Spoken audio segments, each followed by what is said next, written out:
L'histoire derrière Entre Kidspreneurs.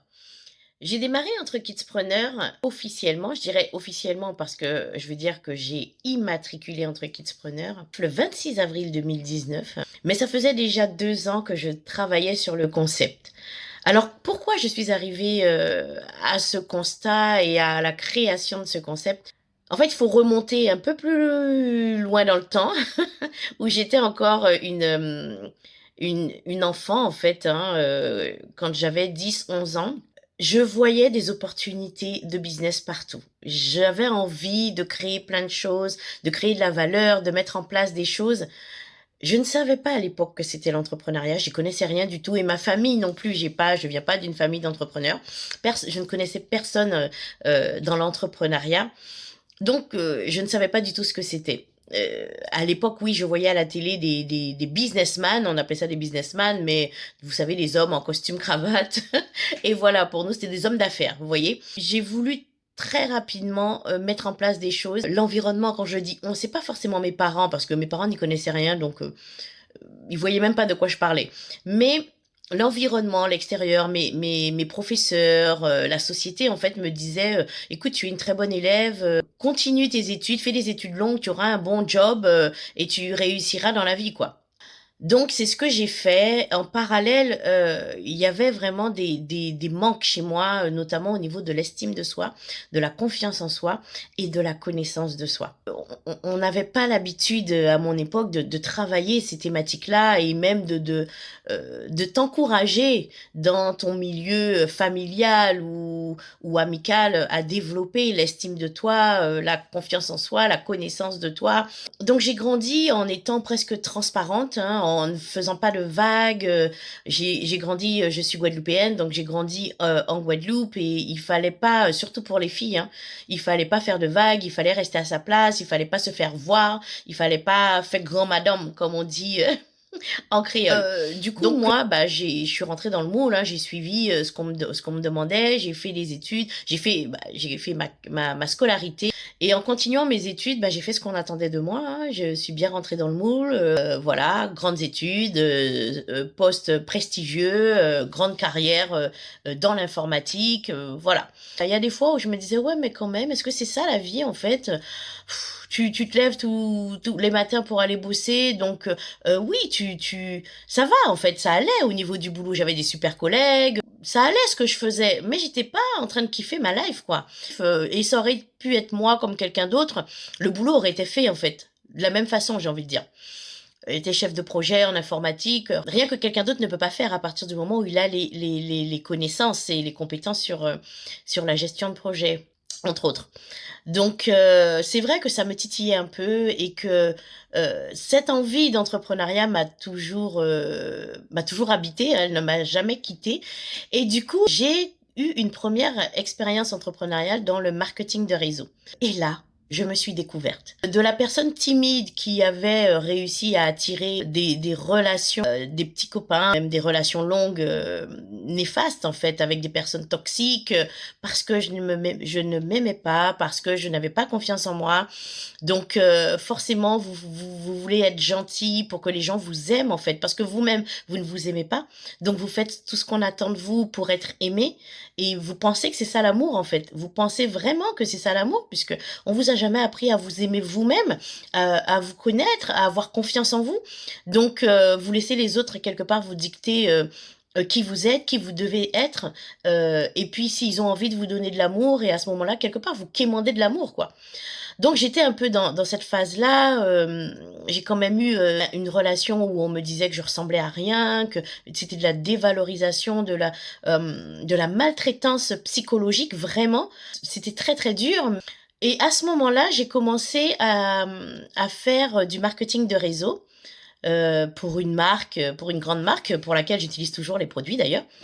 Et cette expérience m'a révélé, puisque J'ai adoré, j'ai appris que j'avais des compétences, que je savais, faire autre chose, que je savais l'idée du monde puisque j'ai quand même eu plus de 2000 personnes, dans mon équipe de marketing de réseau. J'étais manager de plus de 2000 personnes. J'ai adoré ça, j'adorais aider les gens, à réussir en fait, à voir leur potentiel et à réussir, j'adorais ça. Je me suis révélée, j'ai pris confiance en moi, j'ai pris confiance en mes capacités à l'idée, mais à parler en public, à apprendre de nouvelles choses, à me mettre des challenges pour atteindre des steps différents. Donc ça a été vraiment une révélation pour moi et c'est à ce moment-là que je me suis dit l'entrepreneuriat c'était une vraie école de la vie parce que ça vous permet d'aller au fond de vous-même, d'apprendre à vous connaître, de vous aimer, d'avoir confiance en vous, en vos compétences, en vos capacités, de vous développer en fait, de toujours apprendre de nouvelles choses. Et mes collègues en parallèle me disaient mais vraiment Peggy tu devrais être coach parce que tu nous aides, tu es bienveillante, tu es toujours là avec le sourire, avec la bienveillance à nous booster, à nous aider à croire en nous, à révéler notre potentiel. Tu devrais vraiment être coach. Et ça m'a vraiment fait réfléchir comme quoi les choses n'arrivent jamais toutes seules. Le puzzle se mettait en place en fait. Et je me suis dit l'entrepreneuriat plus aider les gens à prendre conscience de qui ils sont vraiment. Pourquoi ne pas proposer ça à des enfants? Parce qu'en fait, les enfants ont besoin de ça le plus tôt possible pour éviter de grandir comme moi j'ai pu grandir en étant avec un manque d'estime de moi, manque d'amour de moi, manque de connaissance de moi, en me posant 20 000 questions, j'avais pas les clés, j'avais pas les compétences, alors que je voulais faire de l'entrepreneuriat. Dès 10 ans, j'avais envie de faire de l'entrepreneuriat. Et donc c'est pour ça que j'ai développé entre Kidspreneur, que je me suis dit ok, je vais partir sur l'entrepreneuriat pour former les enfants de manière ludique parce que pour moi le jeu c'est ce qu'il y a de plus important, c'est vraiment faire des choses avec fun en fait, ça va avec ma personnalité et du coup j'ai commencé à travailler sur le concept d'entre Kidspreneur. Même le nom entre Kidspreneur est arrivé comme ça en fait. Un jour je cherchais, vous savez quand vous commencez à travailler sur votre entreprise, on vous dit de faire votre business plan, de chercher le nom, l'identité, etc., etc. Et même le nom est arrivé comme ça, grâce à Dieu, à l'univers, à la vie, vous l'appelez comme vous voulez, mais c'est même pas moi qui l'ai trouvé, ce nom, il est venu à moi en fait. Et donc j'ai ajouté très rapidement à l'entrepreneuriat, qui est vraiment pour moi une école de la vie, le côté finance, parce que j'ai grandi dans une famille où mes parents avaient des problèmes financiers parce qu'ils ne savaient pas gérer l'argent et parce qu'on ne leur avait jamais appris à gérer l'argent. Donc ça, c'est un regret que j'ai eu, de ne pas savoir gérer l'argent parce que, comme je vous le dis, j'avais des grands projets, j'avais envie de me développer dans l'immobilier aussi, ce que j'ai fait, mais très tard en fait, alors que j'aurais pu faire ça bien 10 années avant. Parce que je ne savais pas gérer mon argent, parce que je ne savais pas épargner, je savais même pas faire un budget. J'ai jamais vu mes parents faire des budgets, mes parents ne savaient pas faire des budgets, et c'est d'ailleurs pour ça qu'ils ont eu beaucoup de difficultés financières. On a manqué de rien.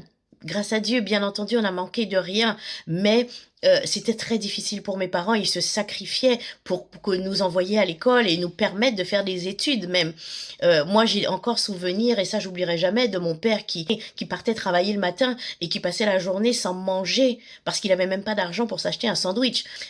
Et du coup, je me suis dit, qu'est-ce qui aurait pu changer ça pour lui? C'était clairement la gestion financière, apprendre à gérer ses finances, apprendre à budgéter, apprendre à épargner très tôt. Parce que quand on commence, quand on apprend à un enfant à épargner, même s'il reçoit 10 euros, à épargner 30% de cette somme, ben, ça fait quelqu'un qui a de bonnes habitudes, mais surtout qui après va pouvoir avoir un petit matelas d'épargne qu'il va pouvoir utiliser pour investir. Et c'est ce que je leur apprends dans mes programmes, dans mon programme Le Petit Financier. Et le mindset, parce que si je n'avais pas eu le mindset que j'avais, je pense que j'aurais pu me laisser détruire, dévaloriser par des abrutis, clairement, des personnes qui ne méritaient pas mon amour. J'aurais pu rester dans une situation super confortable parce que oui, je gagnais très bien ma vie en tant qu'informaticienne et j'étais pas malheureuse, hein. J'étais pas super épanouie, mais je n'étais pas malheureuse. J'aurais pu rester dans cette zone de confort en CDI, mais j'ai pris la décision de changer ma vie pour apporter un plus à la société de demain, pour apporter un plus à ces enfants, à la petite Peggy qui avait 10 ans, et à tous ces enfants qui ont envie de développer l'entrepreneuriat, d'apprendre qu'est-ce que c'est que l'éducation financière, à tous ces enfants qui ont plein de rêves et à qui on va peut-être dire non, non, mais arrête de rêver, va faire tes études. Oui, bien sûr, il faut que nos enfants fassent des études. S'ils ont envie de faire des études, ça va dépendre de ce qu'ils ont envie de faire dans leur vie. Et c'est vraiment ça qui est important. Chacun a sa mission et chacun est là pour réaliser quelque chose. Donc voilà l'histoire derrière Entre Kidspreneurs. J'ai démarré Entre Kidspreneurs en avril 2019. Je suis tellement contente. Aujourd'hui, j'ai plus de 500 kidspreneurs qui ont bénéficié de mes formations, 500 familles qui m'ont fait confiance, plus de 10 écoles privées avec lesquelles je travaille, des collectivités, des municipalités. Donc merci à tous ceux qui m'ont fait confiance et merci à tous ceux qui arrivent et qui vont me faire confiance pour continuer l'aventure pour leurs enfants et en faire des vrais kidspreneurs.